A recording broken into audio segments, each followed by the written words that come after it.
Nah, kita sering interaksi dengan dalam WhatsApp, dalam grup-grup. Nah, kita milih-milih kata-kata ketika berinteraksi di WhatsApp.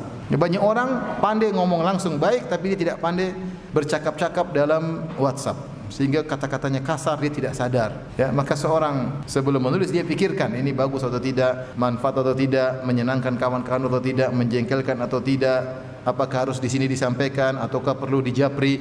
Ini semua seorang muslim harus berfikir, tidak asal yang ada di kepalanya dia sampaikan. Seorang muslim harus cerdas. Rasulullah SAW mengatakan, "Man kana yu'minu billahi wal yawmil akhir falyakul khairan aw liyasmut." Siapa yang beriman kepada Allah dan hari akhirat, maka dia ucapkan yang baik atau dia diam. Itu berlaku pada tulisan, itu berlaku pada komentar, itu berlaku pada analisa. Jangan dia hanya berfikir tentang hari akhirat, kita ngomong ketika komentar tidak mikir. Kita nulis di grup, hati-hati. Ini benar enggak? Diridhai Allah atau tidak? Dipikirkan. Efeknya bagaimana? Dipikirkan. Kalau kita ragu-ragu enggak usah ngomong.